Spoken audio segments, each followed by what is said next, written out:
This midterm election season, America strives to form a more perfect union. But will America keep getting in the way? Watch The Daily Show with Trevor Noah on Comedy Central for midterm election coverage you can count on. And recount on and recount on. Every single night, 4 nights a week, Trevor Noah and The Daily Show correspondents are covering democracy like there's a democracy to cover. The Daily Show with Trevor Noah. New episode tonight at 11, 10 Central on Comedy Central. From the New York Times, I'm Sabrina Tavernisi, and this is The Daily.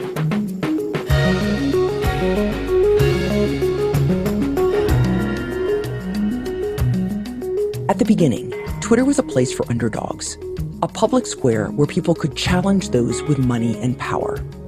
But now, it's owned by the world's wealthiest man, who gets to call all the shots.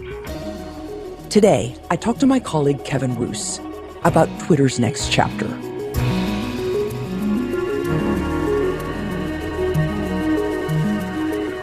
It's Tuesday, November 1st.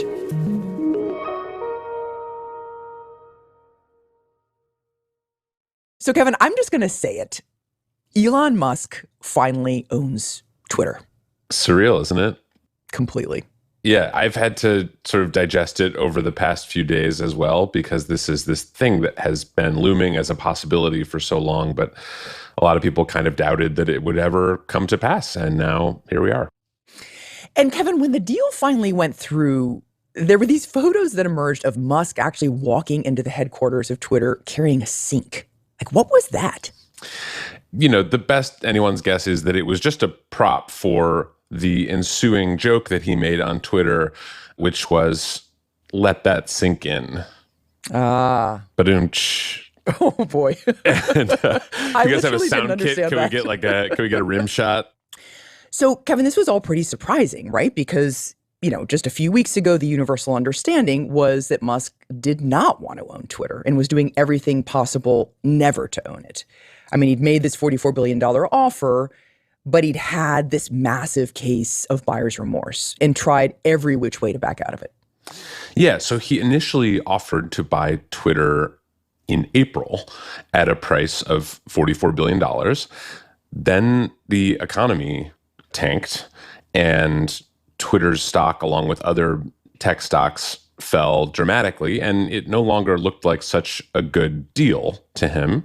And he decided that he didn't want to buy the company anymore and spent months sort of publicly trying to get out of this deal using every method at his disposal. Twitter eventually sued him to force him to complete the deal. And as the case was preparing to go to trial in Delaware, he must have realized that he was probably not going to win this case. And so he, at the last minute, reversed course and said, actually, yes, I do intend to buy Twitter, just as I said I would back in April. So, Kevin, that brings me to why I wanted to talk to you. Because you are a longtime student of technology, of Silicon Valley, and of course of Musk. And the moment this deal went through, you articulated a theory about why it matters. Like, not just for Twitter, but for all of us, right? Like, explain that for me. I assumed you had me on because I'm a bona fide Twitter addict, but but this is, it turns out, not an intervention. So I think this deal matters a lot for two main reasons. One of which is just the practical reason. So Twitter, it's not the biggest social network, but it is still a important platform. I mean, it is where a lot of people, including media figures, politicians, celebrities, spend their time. And it's a big and important platform for public discourse. And so I think anything that happens to a social network at that scale with that importance matters. So that's the practical reason that I think this deal is important. And the second symbolic reason is that I think that Elon Musk's acquisition of Twitter marks a kind of end of an era. How so? Well, I think that Twitter, part of its identity has always been that it was this kind of disruptive, bottom-up force in society. It was how ordinary people, people who didn't have power or influence or fancy jobs. It was how they sort of got a message out into the world. It was kind of a platform that gave power to the people. And that was how it conceived of itself for basically the last decade. And I think that that era sort of came to a natural end last week when Twitter, the power to the people platform, was acquired by the world's richest man. Okay, so take us through that journey, Kevin. Where does it begin? So Twitter is started in 2006 in San Francisco. It's this little SMS-based text microblogging thing. And it really, for the first couple years of its life, is just seen as sort of a novelty for nerds. People are posting like, just had lunch, or, anyone want to go to the park? Fascinating. And it's not really seen as a place where important dialogue is happening. In fact, one early critic calls it the Seinfeld of the internet. There are no stakes. There's no it's just people being people. Yeah. And I joined Twitter in 2009, and it still kind of had that feeling to it. Mm-hmm. And that really changes in about 2011. So 2011 is when activists all over the world start realizing that Twitter can actually be a good way to get a message out, and especially a message that is not getting out through more official, more formal channels. Twitter, Facebook, YouTube, and similar sites were instrumental in helping to bring down the government of Tunisia. So during what we now know as the Arab Spring, Twitter has been very active over the past day or two. People seem somewhat amazed that they're able to see such a momentous event essentially unfolding live on their own computers. Activists and pro-democracy movements in countries like Tunisia and Egypt and Libya all of a sudden realize this tool, this microblogging service, this can allow us to circumvent our government's censors. In the case of Egypt, it really played a critical factor in getting out the word on how to organize, on how to meet up. To keep in touch with fellow activists. We can see that these sites were used in order to get the word out, how to bypass checkpoints, how to get across bridges, how to get to places where people wanted to demonstrate. To kind of get around the official apparatus and reach millions and millions of people all over the world.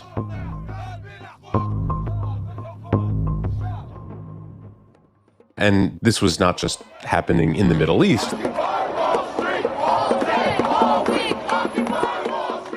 This was happening in America. This was the time of Occupy Wall Street.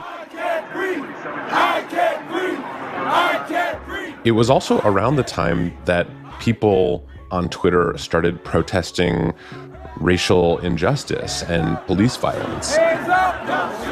And in 2013 and 2014, they started organizing around the hashtag Black Lives Matter and led to these just massive protests and this global movement that really changed the course of history. And I think that all of this sort of anti-establishment protest and political activism really helped fuel one of the defining ideas, I would say, of the first half of the 2010s. This sort of idea that social media was this new and disruptive force in society, that it was basically built for underdogs, and that it would help empower dissidents and topple tyrants and give ordinary people these super powerful publishing tools that would allow them to rise up and take power for themselves. So take us to the next chapter. What happened? So as these protest movements are rising on Twitter, the platform just gets noticed by everyone, including powerful people. So authoritarian governments are interested in using Twitter to repress dissent and protest. Celebrities get interested in Twitter as a way to build their brands and reach a bigger audience. And the secret is sort of out about this platform. Okay, so powerful people begin to notice it and use it too. But when does Musk come into the picture? Yeah, so Elon Musk, like me, joined Twitter in 2009. And he was not a particularly active user. At the time, Tesla, this electric car company that he ran, was small and struggling. And most people didn't know who Elon Musk or Tesla were. And I was going back the other day and reading some of his early tweets, and it's just incredibly banal stuff. He tweets in 2012, just returned from a trip to London and Oxford where I met with many interesting people. I really like Britain. Oh boy, that does not sound like the Elon Musk of today on Twitter. Yeah. In 2014, he tweets, was going to work out this morning. Went to IHOP instead. Just like, Okay. just Dear Diary stuff. Right, like right. nothing of consequence. Right. When he was a minor figure, Twitter was this sort of minor social network.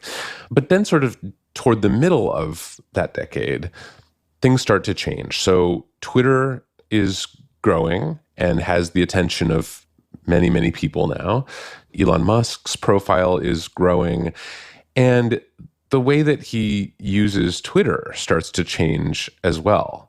He does these sort of weird attention-grabbing stunts, like he sells this $500 flamethrower as sort of a fundraising stunt. And it really starts to pay off for him. He gets this following that is very into Tesla, that is very into SpaceX, that is very into him. And it really lifts his businesses to new heights. Okay, so this is the second phase of Twitter, right? That's this platform that had been for regular people is now for people who already have power, people like Elon Musk. Yeah, and I think the tenor of what's happening on Twitter also starts to change. Twitter, in this sort of middle of the decade, really starts to feel like a place where people are learning to weaponize the platform, not just activists and grassroots organizers, but authoritarians, bullies, trolls, political extremists, and culture warriors. They're all sort of learning this formula where you act crazy, you break the rules, you behave in outrageous ways, and you get attention, and you can convert that attention into power. And the most obvious example of that is what happens with Donald Trump in 2016. Exactly. So when Musk buys Twitter last week, the transformation that you're describing must have, to you, Kevin, felt pretty complete. It did. It really felt like this decade that began with the Arab Spring in 2011 kind of reached its natural conclusion. And I'm not saying that Twitter will all of a sudden change entirely. Twitter will still have political protests and social movements and acts of rebellion. But I think Twitter has always been sort of an odd social media platform. For a long time, users really felt like they had a sense of ownership, even if they didn't literally own shares in Twitter, the company. They were inventing features. They came up with a lot of the kind of weird customs and inside jokes that really define Twitter for the last decade. And so even though it was a company that was controlled by executives and shareholders the whole time, it felt like kind of a class project sometimes, just this organic kind of weird thing. And now that's all changing, right? So this company that was publicly traded for many years has been taken private. Elon Musk is the owner. There is no board. Employees of Twitter will have their stock bought from them, so they will not have a meaningful ownership stake in the company either. And it really does look like it's going to be Elon Musk and his friends who are running Twitter.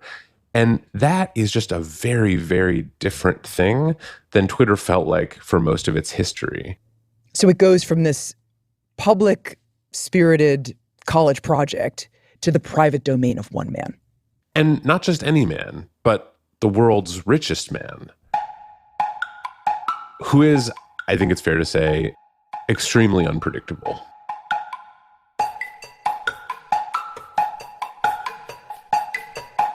We'll be right back.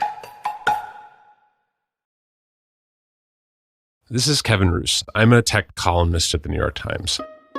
my job is not just to do glorified tech support. It's to talk to the people who are actually making the decisions that govern our digital lives, like interviewing the CEO of YouTube about how they're trying to deal with their extremism problem, or talking to Mark Zuckerberg about free speech on the internet. I'm trying to talk to the people who make the rules that we all live by, and the people on the other side who are affected by those rules. And this is what all of my colleagues at the New York Times are doing. We're trying to distill all of this complexity into something that people can understand. Subscribers support all of this work. So please join us and subscribe to the New York Times. You can do that at nytimes.com/subscribe. So, Kevin, what does happen to the People's Town Square when it's bought by a billionaire? Well, I think we should just pause and back up for a second, because thinking about what's coming next for Twitter really relies on understanding why Elon Musk bought it in the first place. And a lot of that has to do with this period in the middle of the last decade where Twitter was sort of becoming this wild and unruly place with, harassment campaigns and threats and conspiracy theories running amok. And a lot of that is happening as social media as a whole is sort of reassessing its own role and responsibilities in the world. Our top story, the head of Twitter, Dick Costolo, says he's taking full responsibility for the rampant abuse, harassment, and basically hateful filth that spews from the keyboards of trolls attacking people on Twitter. And so Twitter, like other social platforms, decides, wait a minute, we can't just be this kind of wild free-for-all. We have to actually put some rules in place to prevent bad actors from weaponizing and ultimately wrecking our platform. He went on to say that this causes people to leave Twitter and that he promises to put more resources. And it starts coming up with all of these rules and procedures to kind of stop the platform from being weaponized in this way. In the coming weeks, the social media company will give users new tools to report abuse or bullying. And, it implements new rules against harassment and hate speech. Twitter has made it official. Revenge porn is now banned on the service. It bans a number of high-profile sort of repeat offenders who had violated the rules over and over again. Milo Yiannopoulos, a conservative writer for Breitbart.com, was permanently suspended from Twitter. Twitter gives Alex Jones the boot. And some people really like these changes, really like the fact that Twitter is less of a wild free-for-all than it once was. But of course, these actions that Twitter takes also open it up to accusations that Twitter itself is acting with too much authority and power, that it's targeting certain forms of speech, that it's too willing to block people permanently, that it's overstepping its authority. Right. And the most memorable example of this is when Trump got banned from Twitter after January 6th. That became a global news story and a huge flashpoint for the political right in saying that Twitter and other social media companies were acting essentially as left-wing speech censors. And that message resonates with a lot of people, including Elon Musk, whose own politics have been shifting quite a bit during this period. He's become more and more sympathetic to right-wing views, and he's become very suspicious that Twitter is acting in a way that is politically motivated. And one sort of strange waypoint in this journey comes earlier this year when Twitter suspends the account of the Babylon Bee. What's that? It's sort of like the conservative version of The Onion. It's a satire site run by conservative Christians, and they publish, basically satirical articles, mostly about, Democrats and people on the left. Got it. So it gets suspended from Twitter after making what was widely regarded as a transphobic joke about a transgender Biden administration official. And that really riles up Elon Musk because he likes the Babylon Bee. He thinks of it as a sort of necessary corrective to kind of left-wing comedy sites.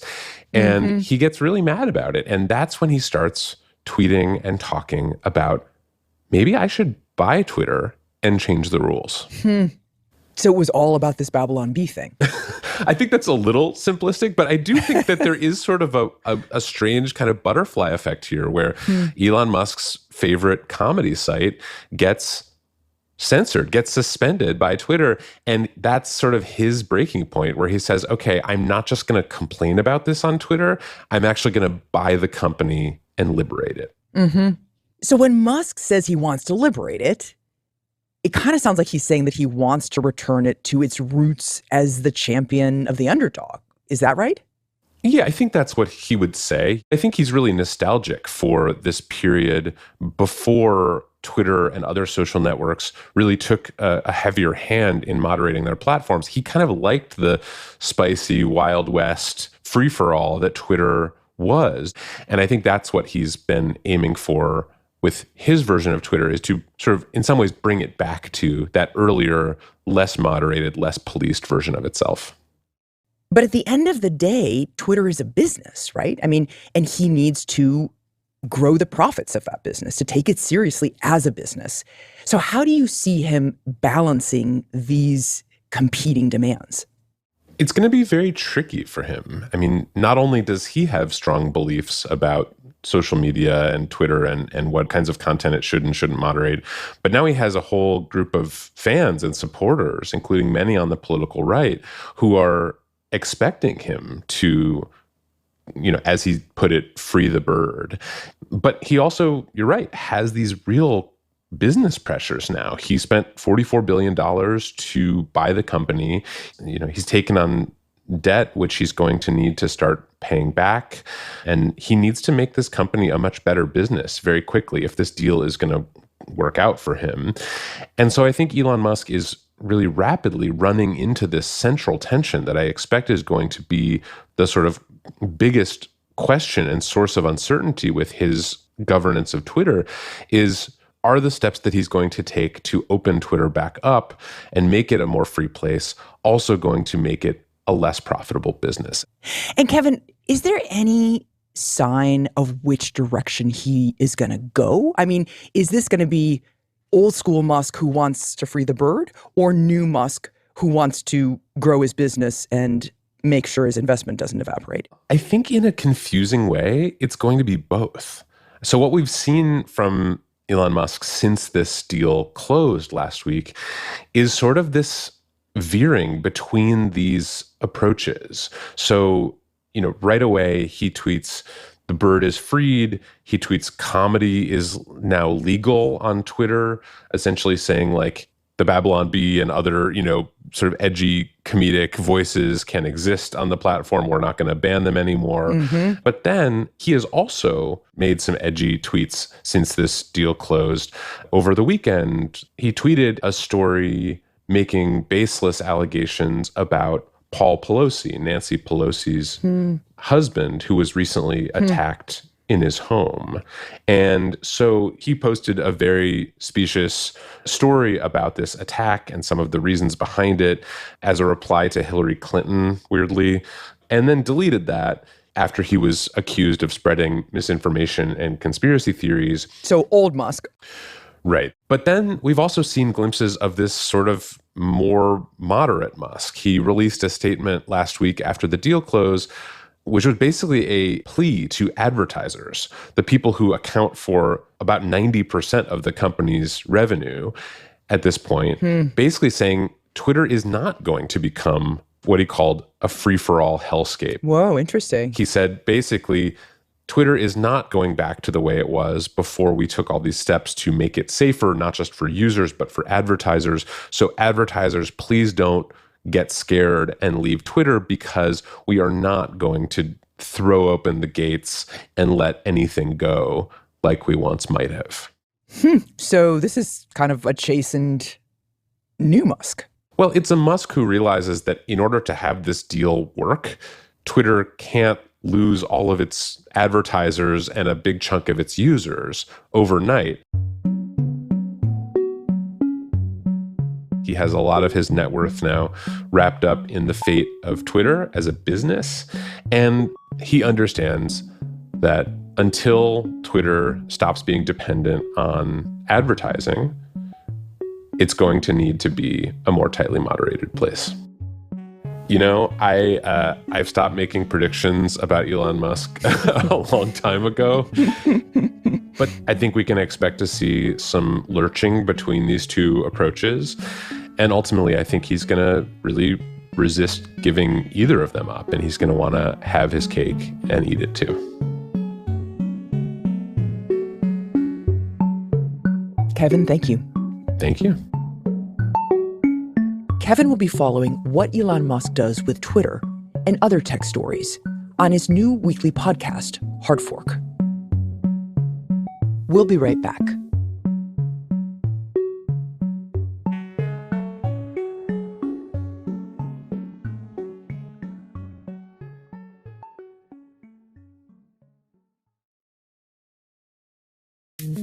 Here's what else you should know today. On Monday, federal prosecutors filed charges against the man accused of attacking Nancy Pelosi's husband in their San Francisco home. David DePepe had broken in and attacked Mr. Pelosi with a hammer while he was sleeping in their bedroom. DePepe later told police that he wanted to hold Ms. Pelosi hostage and, quote, break her kneecaps. Prosecutors charged DePepe with attempted kidnapping and with assaulting the relative of a federal official. The San Francisco District Attorney's Office was expected to file charges too. Today's episode was produced by Muj Zaidi, Diana Wynn, and Rochelle Banja. It was edited by Patricia Willens, contains original music by Dan Powell and Brad Fisher, and was engineered by Chris Wood. Our theme music is by Jim Brunberg and Ben Landsverk of Wonderly.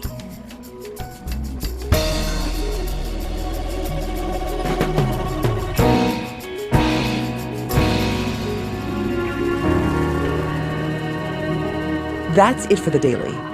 I'm Sabrina Tavernisi. We'll see you tomorrow.